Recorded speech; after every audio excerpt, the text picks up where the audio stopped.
নমস্কাৰ আজি 4 জুন অসমৰ লগতে ভাৰতৰ বিভিন্ন প্ৰান্তৰ পৰা সন্ধিয়াৰ কেইবাটাও খবৰ আহি পৰিছে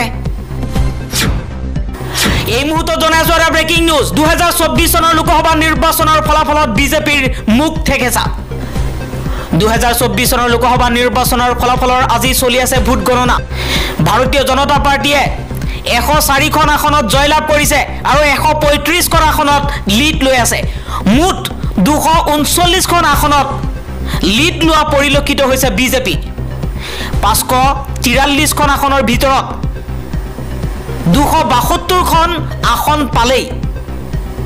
একক সংখ্যা গৰিষ্ঠতাৰে চৰকাৰ গঠন কৰিব পাৰে দলে কিন্তু বিজেপিয়ে এবাৰ 272 দূৰৰ কথা 239 খনতেই সীমাবদ্ধ হৈ আছে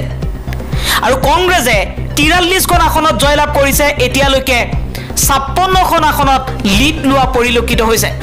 বিজেপিৰ দুৰ্গ উত্তৰ প্ৰদেশতো বিজেপিয়ে মুখ ঠেকেছা খাইছে স্মৃতি ইৰাণী আউট হৈছে উত্তৰ প্ৰদেশত অগ্ৰগতি ইণ্ডিয়া মহাজোঁটৰ উত্তৰ প্ৰদেশত যোগী আদিত্যনাথ আৰু মোদীৰ পতন হ'বলৈ আৰম্ভ হৈছে এই মুহূৰ্তত স্ক্ৰীনত দেখুৱাইছো উত্তৰ প্ৰদেশৰ ফলাফল উত্তৰ প্ৰদেশত 80 খন লোকসভা সমষ্টিৰ আসন আছে তাৰ ভিতৰত বিজেপিয়ে 32 খনত সমাজবাদী পাৰ্টিয়ে 38 খনত কংগ্ৰেছে 6 খন আৰএলডিয়ে 2 খন এএছপিকে আৰে 1 খন এডিএএলে 1 খন আসনত অগ্ৰগতি লাভ কৰিছে উত্তৰ প্ৰদেশত বিজেপিয়ে এতিয়ালৈকে 11 খন আসনত জয়লাভ কৰিছে 21 খন আসনত অগ্ৰগতি লাভ কৰিছে সৰ্বমুঠ 32 খন আসনত বিজেপিৰ অগ্ৰগতি আৰু উত্তৰ প্ৰদেশত সমাজবাদী পাৰ্টিৰ বৃহৎ জয় বুলি ক'ব লাগিব কাৰণ 8 খন আসনত জয়লাভ কৰিছে আৰু 30 খন আসনতেই অগ্ৰগতি লাভ কৰিছে মুঠ 38 খন আসনত অগ্ৰগতি লাভ কৰিছে সমাজবাদী পাৰ্টিয়ে আৰু কংগ্ৰেছে 2 খনত জয়লাভ কৰিছে 4 খনত লিড লোৱা পৰিলক্ষিত হৈছে আন এটা খবৰ মণিপুৰৰ জনসাধাৰণে এইবাৰ বহিষ্কাৰ কৰিলে বিজেপি মণিপুৰত বিজেপিক বহিষ্কাৰ কৰি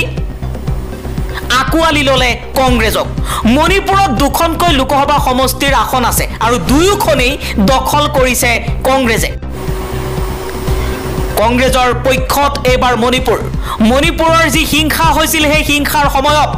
মণিপুৰ ভ্ৰমণ কৰিবলৈ গৈছিল ৰাহুল গান্ধীক মণিপুৰত প্ৰৱেশ কৰিবলৈ দিয়া নাছিল বিজেপিৰ দুৰ্গ আছিল মণিপুৰ কিন্তু মণিপুৰত যি নিৰ্যাতনৰ ঘটনা সংঘটিত হৈছিল তাক ধিক্কাৰ দিছিল কংগ্ৰেছে বিজেপিৰ কোনো নেতা মন্ত্ৰীসকল তাত যোৱা নাছিল তাকেই এবাৰ প্ৰমাণ কৰি দেখুৱালে মণিপুৰৰ জনতাই মণিপুৰক বিজেপিক উৎখাত কৰি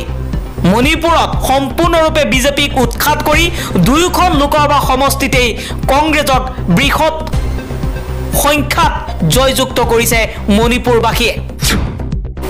পৰৱৰ্তী খবৰ এক্সিট পোলৰ সম্পূৰ্ণ বিপৰীত ছবি মমতাৰ ৰাজ্য পশ্চিম বংগতো মুখ ঠেকেছা খাইছে বিজেপিয়ে তৃণমূলে 29 খন আসনত লিড লোৱা পৰিলক্ষিত হৈছে 3 খন আসনত জয়লাভ কৰিছে আৰু 26 খন আসনত লিড লৈ আছে তৃণমূল কংগ্ৰেছে আৰু ভাৰতীয় জনতা পাৰ্টিয়ে বিজেপিয়ে মাত্ৰ 12 খন আসনত লিড লোৱা পৰিলক্ষিত হৈছে 2024 চনৰ লোকসভা নিৰ্বাচনৰ প্ৰাক মুহূৰ্তত যি এক্সিট পোল কৰা হৈছিল সেই এক্সিট পোলৰ বিপৰীত ছবি এবাৰ পশ্চিম বংগত আজি দেখিবলৈ পোৱা গ'ল পশ্চিম বংগৰ জনতায়ো উৎখাত কৰিছে বিজেপিক পশ্চিম বংগৰ তৃণমূল কংগ্ৰেছৰ পক্ষত 29 খনকৈ আসন আৰু বিজেপিৰ পক্ষত 12 খন আসন আৰু কংগ্ৰেছে লাভ কৰিছে অগ্ৰগতি লাভ কৰিছে 1 খন আসনত পৰৱৰ্তী খবৰ এইবাৰ চৰকাৰ গঠন কৰিব কংগ্ৰেছে ৰাহুল গান্ধীয়ে কিছু সময় পূৰ্বে কৈছে আমি ইণ্ডিয়াৰ বৈঠকত নীতিশ কুমাৰ চন্দ্ৰবাবু নাইডুৰ লগত আলোচনা সন্দৰ্ভত সিদ্ধান্ত লম আমি চৰকাৰ গঠন কৰিম চৰকাৰ গঠনৰ দিশে আগবাঢ়িছে কংগ্ৰেছ ৰাহুল গান্ধীয়ে কৈছে গণতন্ত্ৰ ৰক্ষাৰ যুঁজত আমি এখোজ আগবাঢ়িছো আন এটা খবৰ মুখ্যমন্ত্ৰী হিমন্ত বিশ্ব শৰ্মাৰ পৰা আৰম্ভ কৰি বিজেপিৰ বহু নেতা কৰ্মীয়ে ইটিকিং কৰিছিল কংগ্ৰেছৰ সাংসদ প্ৰদ্যুৎ বৰদলৈৰ লগতে গৌৰৱ গগৈ কিন্তু এইবাৰ মুখ্যমন্ত্ৰী হিমন্ত বিশ্ব শৰ্মা আৰু বিজেপিৰ সেইসকল মন্ত্ৰীক লৈ প্ৰশ্ন কৰিছে যোৰহাটৰ জনতাই কৈছে বিজেপিয়ে টেঙা আম কিমানবাৰ বেচিব পাৰিলে জনতাই দেখুৱাই দিলে কাৰ শক্তি কিমান আছে কংগ্ৰেছৰ সমৰ্থকসকলে এতিয়া প্ৰশ্ন কৰিছে বিজেপিক আৰু কংগ্ৰেছৰ সমৰ্থকসকলে কৈ আছে খুদ মুখ্যমন্ত্ৰী হিমন্ত বিশ্ব শৰ্মা খুদ প্ৰধানমন্ত্ৰী নৰেন্দ্ৰ মোদীও যদি যোৰহাটত নিৰ্বাচনত প্ৰতিদ্বন্দ্বিতা কৰিলে হেতেন যোৰহাটবাসীয়ে সকলোকে উৎখাত কৰি গৌৰৱ গগৈক জিকালে হেতেন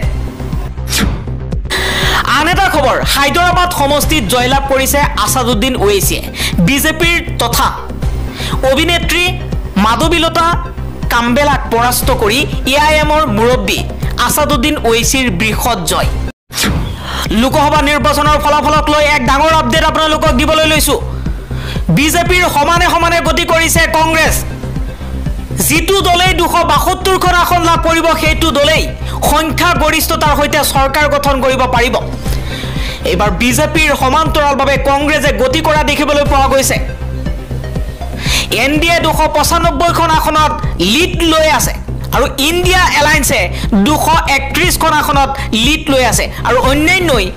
17খন আসনত লিড লৈ আছে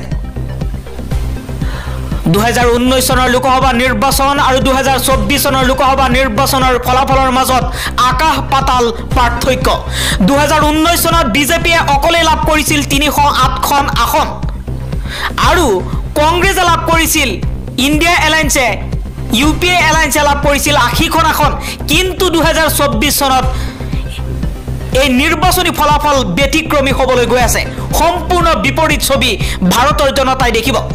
2024 চনৰ আজিৰ যি ফলাফল ঘোষণা হ'ব ভোট গণনা কাউন্টিং চলি আছে আৰু এতিয়ালৈকে যি ফলাফল আহিছে এনডিএ সৰ্বমুঠ 295খন আসনত অগ্ৰগতি লাভ কৰিছে আৰু ইণ্ডিয়া এলায়েন্সে 231খন আসনত অগ্ৰগতি লাভ কৰিছে 2019 চনৰ তুলনাত 2021 চনত 150তকৈও অধিক আসনত অগ্ৰগতি লাভ কৰিছে ইণ্ডিয়াই কংগ্ৰেছে আৰু অসমৰ 14খন লোকসভা সমষ্টিৰ ফলাফল বিজেপি 9খন কংগ্ৰেছ 3খন ইউপিপিএল 1খন অগপ 1খন আসনত অগ্ৰগতি লাভ কৰিছে এই মুহূৰ্তত আপোনালোকক জনাই আছো বিজেপিৰ কোন কেইজন কেণ্ডিডেটে অগ্ৰগতি লাভ কৰিছে দৰং উদালগুৰিৰ পৰা দিলীপ শইকীয়াই 2,95,844টা ভোটত অগ্ৰগতি লাভ কৰিছে গুৱাহাটীৰ পৰা বিজুলী কলিতা মেডিয়ে 2,16,932টা ভোটত অগ্ৰগতি লাভ কৰিছে ডিফু সমষ্টিৰ পৰা অমৰ সিং টিছুৱে 1,31,733টা ভোটত অগ্ৰগতি লাভ কৰিছে কৰিমগঞ্জৰ পৰা কৃপানাথ মাল্লাই 1,11,070টা ভোটত অগ্ৰগতি লাভ কৰিছে শিলচৰৰ পৰা পৰিমল শুক্লবৈদ্যই 2,74,846টা ভোটত অগ্ৰগতি লাভ কৰিছে কৰিমগঞ্জত কামাখ্যা প্ৰসাদ তাছাই কাজিৰঙাত কামাখ্যা প্ৰসাদ তাছাই 2,03,867টা ভোটত অগ্ৰগতি লাভ কৰিছে শোণিতপুৰত ৰঞ্জিত দত্তই 3,41,182টা ভোটত অগ্ৰগতি লাভ কৰিছে লখিমপুৰত প্ৰধান বৰুৱাই 1,97,649টা ভোটত অগ্ৰগতি লাভ কৰিছে ডিব্ৰুগড়ৰ পৰা কেন্দ্ৰীয় মন্ত্ৰী সৰ্বানন্দ সোণোৱালে 2,75,895টা ভোটত অগ্ৰগতি লাভ কৰিছে বিজেপিৰ পৰা এতিয়া আপোনালোকক জনাই আছো কংগ্ৰেছ অসমৰ 3টাকৈ লোকসভা সমষ্টিত কংগ্ৰেছ দলৰ প্ৰাৰ্থী আগবাঢ়ি আছে 1 নম্বৰ ধুবুৰী লোকসভা সমষ্টিত কংগ্ৰেছৰ প্ৰাৰ্থী ৰকিবুল হুছেইন 8,27,963টা ভোটত আগবাঢ়ি আছে ৰকিবুল হুছেইনে সৰ্বমুঠ 12,20,825টা ভোট লাভ কৰিছে এতিয়ালৈকে ভোট গণনা চলি আছে 2 নম্বৰ নগাঁও লোকসভা সমষ্টিত প্ৰদ্যুৎ বৰদলৈ আগবাঢ়ি আছে প্ৰদ্যুৎ বৰদলৈ 1,90,694টা ভোট লাভ আগবাঢ়ি 94টা ভোটত 1,90,694টা ভোটত আগবাঢ়ি আছে নগৰ প্ৰদ্যুৎ বৰদলৈ লাভ কৰিছে 6,66,223টা ভোট যোৰহাট